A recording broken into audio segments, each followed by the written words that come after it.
19-savol. Ozon va kislorod gazlar aralashmasi berilgan. Ozonni to'liq kislorodga aylantirilganda aralashmani hajmi 28% ga oshgan. Agar 1 litr normal sharoitda dastlabki ozon kislorod aralashmasi kal yodid eritmasidan o'tkazilsa necha gram yod cho'kmaga tushishini top degan. Demak, aralashmada ozon va kislorod bo'lgan. O3 va O2. Mana bu ozon to'liq kislorodga aylantirilsa, kislorod kelib chiqadi, tenglashtirilsa 2 mol ozondan 3 mol kislorod kelib chiqadi.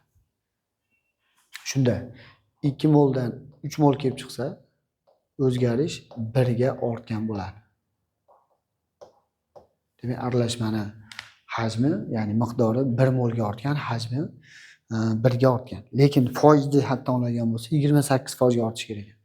Mana bu aralashma ortish tepasi 28% ga aralashma hajmi ortishi uchun dastlabki aralashmada qancha foiz ozon bo'lishi kerak? 28 ni 2 ko'paytirib 1 ga bo'lsa, demak kelib chiqadi 56% ozon bo'lishi kerak. 56%. Demak, umumiy hammasini 100% deb belgilaydigan bo'lsa, aralashmani hajm jihatdan umumiy 100% bo'lsa, 56% ozon, qolgan 44% kislorod bo'lgan aralashma. Endi pastdan qaytadan yozib olamiz bu aralashmani. Umumiy aralashma ozon va kislorod aralashmasi bor. Umumiy 1 litr aralashma bor normal sharoitda. Bu 1 litrni 56% ozon. 1 litrni 56% topsa, mana bu yerda ozon kelib chiqadi. Ya'ni 56% ga ko'paytirib 100 ga bo'lsa 0.56 litr aralashmada ozon bo'lgan. 44% kislorod bo'lgan. Uni topish shart emas, ya'ni 0.44 litr kislorod bo'lgan 1 litrdan. Endi mana shu ozonga qo'shamiz kaliy yodidni eritmasini qo'shamiz, ya'ni suv ham reaksiyaga kirish ishtirok etadi. Bu yerdan kelib chiqadi kaliy gidroksid, yod cho'kmaga tushadi va kislorod kelib chiqadi. Kaliy gidroksid, yod, kislorod. Tenglashtirsa yod 2 ta bo'lgani uchun kaliy yodidga 2 qo'yiladi, kaliy gidroksidga 2 qo'yiladi. Reaksiya teng bo'lib qoladi. Kaliylar teng, yodlar teng, vodorодlar 2 ta, bu yerda ham 2 ta teng, kislorodlar 4 ta, O3 ga 1 ta, O4 ta, bu yerda 2 taga 2 ta, 4 ta. Reaksiya qisqasi teng.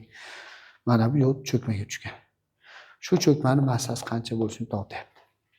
Ozon mana 0.56 litr normal sharoitda bo'lgani uchun pastga normal sharoitda hajm yozamiz. 22,4 litr 1 mol ozon qatnashganda, ya'ni litrda 24 litr.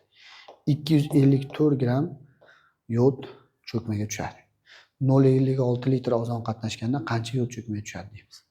Shunda 22 dan bu 0.56 2 marta kam qilsa 11.2 bo'ladi, ya'ni 2 marta kam bo'lsa 5.6. 5.6 dan 10 marta kam, ya'ni 4 ga 40 marta kam ekan. Demak, 254 dan ham 40 marta kam son chiqadi. Demak, 2 ga bo'lsa 127, 2 ga bo'lsa 63,5.